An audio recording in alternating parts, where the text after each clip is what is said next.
Well, for more, we're joined by our editor-at-large, Ahmed Burai, in the studio. Thank you for coming in. Firstly, the US President Donald Trump, Theresa May, Emmanuel Macron, they've all stressed that this is a once-off. They don't anticipate further military action in Syria. Do you believe that? I think the main message, Oscar, was clear. They wanted to humiliate Russia.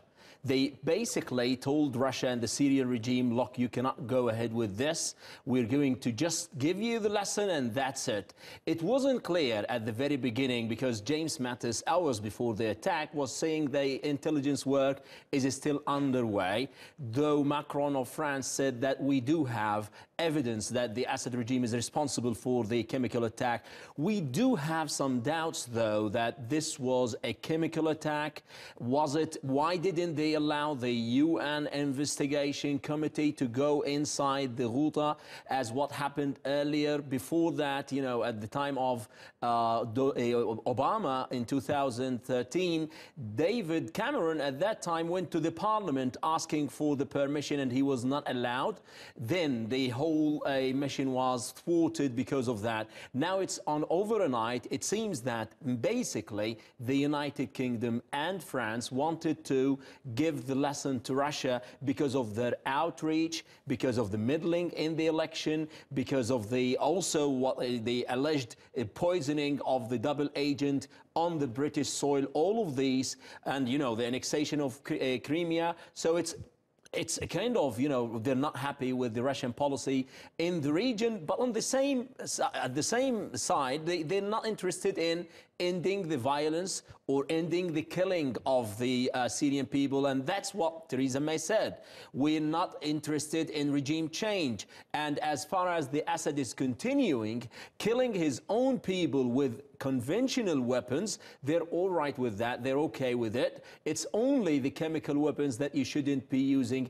It is ironical, it is paradoxical that the international community is just stressing on that the people, if they're killed with chemical weapons, that's a big tragedy, and you have this massive outrage in the international arena. But if they're killed with conventional weapon, it's okay. Interesting. If, as you say, this was designed to basically send a strong message to Russia, on the face of it, the leaders of these three countries are saying that they want to take out Bashar al-Assad's chemical weapons capabilities. Do you think that's also possible? Do you think they've done that successfully? To be honest, on the ground, we're not 100% sure what happened, but, you know, like this kind of waiting period before the attack, Macron said clearly, publicly, we're going to target these places, which is a clear message to the Russians, to the Syrian regime, take your precautions. It's only for the media show. It's only a show-off in front of the international world, and they're, you know, for domestic policies inside France, the United States, and the United Kingdom, that we are still the superpowers, we're still the police of the world. But on the ground, this didn't happen. It seems that the Assad regime is still capable. I would argue, though, that it is a kind of reinforcement to the Assad militarily, because it's very clear that they killed nobody. It's just a message, no more than rhetoric. On the ground, like what happened a year ago after Khan Sheikhoun, when they attacked the Shuayrat airfield, it was stronger than this one. It was very prompt, very swift.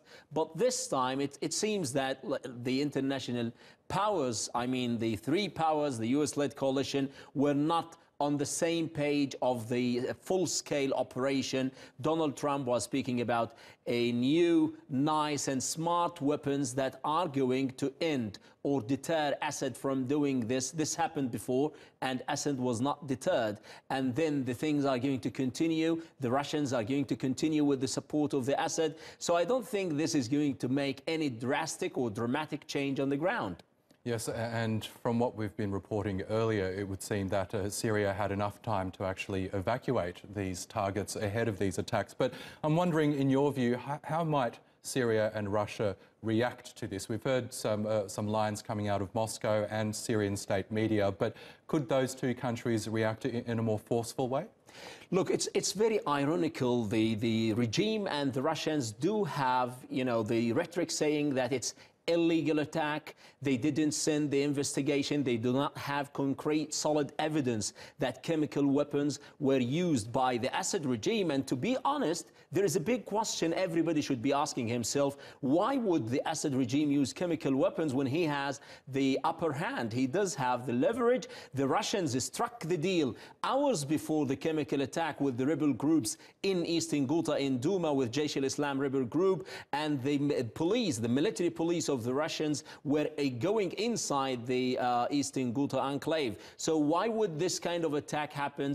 It's only a pretext for the West to intervene militarily in this operation. Now, with the Russians, they say that this is illegal, but on the other hand, they still the killing of the people, that's the most important thing that people are not interested in. I was interestingly watching the social media of a Syrian activist and Syrian people who were speaking about they're praying for anybody to intervene militarily to end the killing. They do not prefer their soil to be attacked by any foreign powers, but on the other hand, they do not want to stay watching their children starving and dying while everybody is watching. Now, this happened, but on the other hand, there is nothing changing. The dynamics on the ground, the regime is still there, the killing will continue. That's the big elephant that people are talking about in social media, which is completely different from the politics of these international powers. Yes, many mixed messages out there. Ahmed Al-Burai, TRT World Editor at Large, thank you as always.